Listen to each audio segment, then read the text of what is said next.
Olá, bom dia, meus irmãos. Mais um dia que o Senhor nos concede, né? A palavra de Deus diz: esse é o dia que o Senhor fez, devemos nos alegrar e nos regozijar nele, né? E eu quero te convidar a mais uma devocional, convidar a ler comigo aqui um texto bíblico que se encontra no Evangelho de João, capítulo 7, do versículo 37 até o 44, diz assim: No último dia, o grande dia da festa, levantou-se Jesus e exclamou: Se alguém tem sede, venha a mim e beba. Quem crer em mim, como diz a Escritura, do seu interior fluirão rios de água viva. Isso ele disse com respeito ao Espírito que haviam de receber os que nele crescem, pois o Espírito até aquele momento não fora dado, porque Jesus não havia sido ainda glorificado. Então, os que dentre o povo tinham ouvido essas palavras diziam: Este é verdadeiramente o profeta. Outros diziam: Ele é o Cristo. Outros, porém, perguntavam: Porventura o Cristo virá da Galileia? Não diz a Escritura que o Cristo vem da descendência de Davi e da aldeia de Belém, de onde era Davi? Assim, houve uma dissensão entre o povo por causa dele.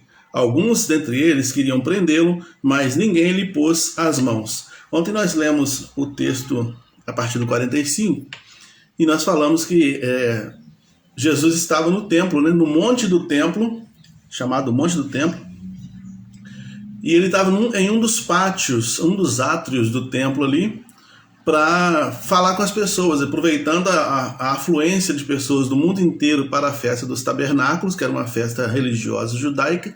Ele então, aproveitando esse momento, foi também lá para anunciar o reino de Deus. E ontem eu dei uma informação equivocada, porque eu me confundi com as palavras, né? O templo, a nave, é em torno de 300 metros, 275 a 300 metros de metros quadrados. Agora, o templo em si, a grande terraplanagem no alto do monte, chamado Monte do Templo, já era uma extensão muito maior de terra, equivalente a 25 campos de futebol. Então, fazer essa correção aí, porque às vezes a gente, no ao vivo, a gente vai falando, não tem anotação às vezes, a gente vai falando e acaba confundindo. Então, me perdoem aí e faça essa anotação aí, essa correção por gentileza. Bom, aqui Jesus está ainda nesse momento, né, no templo, anunciando o reino, falando do reino, e era o grande dia da festa, ou seja, o último dia, o auge da festa, né? Nesse último dia, que era o 7º dia de festa, os sacerdotes faziam filas com cântaros de água. Eles vinham com cântaros de água, levavam até o altar principal, derramavam essa água no altar principal e a água jorrava por entre o povo e dava a ideia, para simbolizar, na verdade, era um ritual que simbolizava aí a água que desce do trono de Deus e mata a sede do mundo, né? Como diz lá em Apocalipse, que do trono de Deus há um rio, né? Que sai do trono de Deus um rio para dessedentar as nações.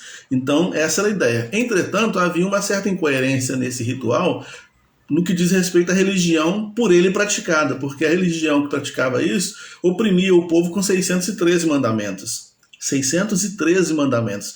O desdobramento das leis de Moisés, dos 10 mandamentos de Moisés, deram em 613 observações que deveriam ser feitas todo santo dia para tentar agradar a Deus. Então, essa água que descia do trono ali, que descia do altar para descedentar o povo, ela encontrava uma certa barreira no sistema religioso, porque há uma diferença entre religião e cristianismo, né? Então o pessoal estava ali pronto para ouvir uma palavra, mas o que ouvia era a opressão. Do lado de fora, você tinha Jesus pregando a graça. A diferença entre religião e cristianismo é que a religião oprime. Ela está sempre impondo, ela está sempre operando em cima do medo, sempre colocando medo, sempre impondo regras, sempre impondo sanções, sempre oprimindo as pessoas, né? Enquanto Jesus oferece graça. E é isso que ele disse, por exemplo, em Mateus 6, 28, em Mateus 11, 28, né? Vinde a mim, vós que estáis cansados e sobrecarregados, e eu vos aliviarei. Tomai sobre vós o meu jugo e aprendei de mim, que sou manso e humilde de coração, e achareis descanso para a vossa alma. porque o meu jugo é suave e o meu fardo é leve. Quando ele fala do jugo dele ser suave e o fardo ser leve, ele tá dizendo que essas pessoas que estavam indo a ele estavam sendo oprimidas pela religião, oprimidas pelo sistema vigente, e se refugiavam nele para encontrar o refrigério. Ele falou: pode vir a mim, vem a mim que vocês vão encontrar refrigério. O que eu ofereço para vocês é a água da vida. Eu não ofereço para vocês a água que desce do altar como um ritual estéril. É um ritual estéril porque de fato não gera vida. A religião que eles pregam, o que eles estão dizendo aqui, não gera vida, só gera opressão. No dia a dia, vocês são oprimidos com 613 mandamentos. Essas questões da religiosidade estéril acaba gerando pessoas incrédulas. Tem muitas pessoas que abandonaram a fé. Hoje um dos grupos que mais crescem no mundo são o grupo dos desigrejados, né? Pessoas que realmente não querem saber de religião, não querem saber de Deus, por causa, entre outras coisas, por causa dessa opressão religiosa, dessa energia que a religião muitas vezes se impõe sobre a vida das pessoas. Eu não quero dizer com isso que religião não tem que ter regra. Eu não quero dizer com isso que o cristianismo não tem regra. Muito pelo contrário, tem regras com certeza. Mas é mais suave, e deve ser mais suave. O que Jesus apresenta é mais suave do que de fato é apresentado pelas religiões de um modo geral, né? Muitas pessoas também abandonam o Senhor, e o texto aqui que a gente leu agora aqui fala que não tinha uma decisão clara sobre quem era essa pessoa que estava falando. Ele oferecia uma boa fala, algumas pessoas se alimentavam com a palavra dele, ficavam felizes com a palavra dele, mas outras pessoas se sentiam perseguidas, inclusive, pelas coisas que ele falava, se sentiam ameaçadas, queriam até prendê-lo, né?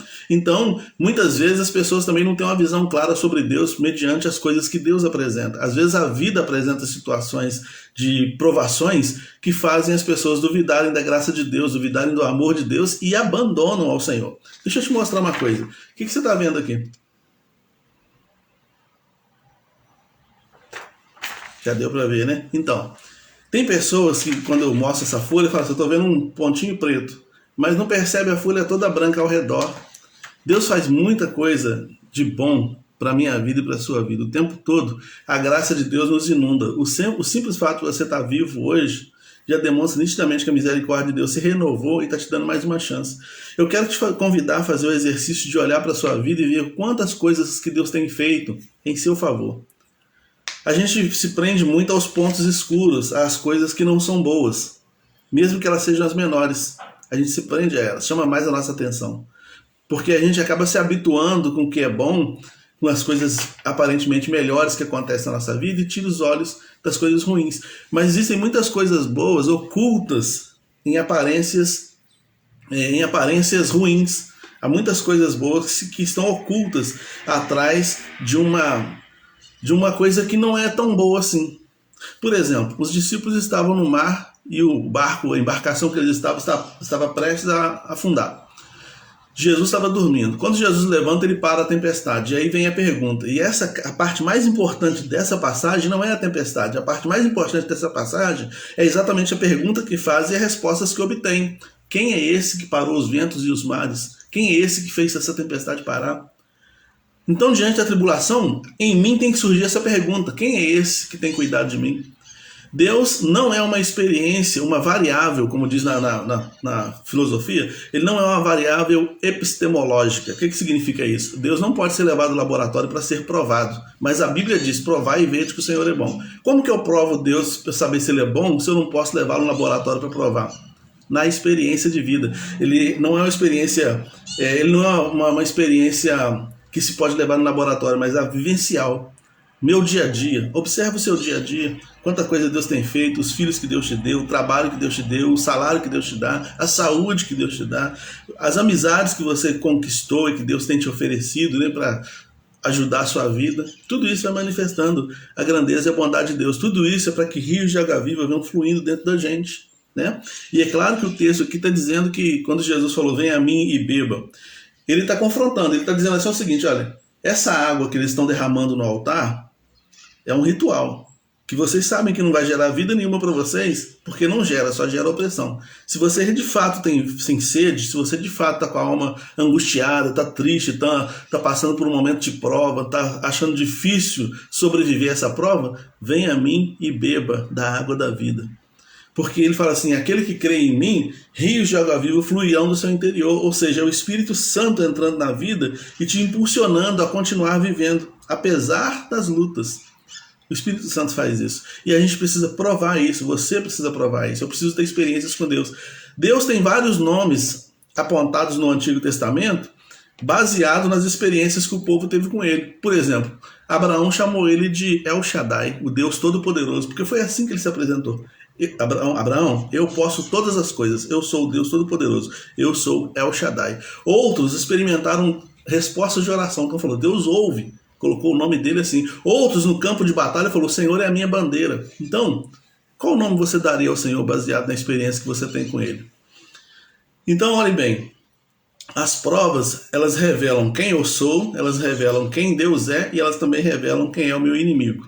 E eu tenho que ficar atento a isso para eu não considerar Deus como meu inimigo ao invés de considerar Deus como o meu aliado. Entende? Eu vou contar um negócio aqui, eu já estou terminando, vou contar aqui como é que eu vou dizer? Uma ilustração que eu ouvi há mais de 20 anos atrás.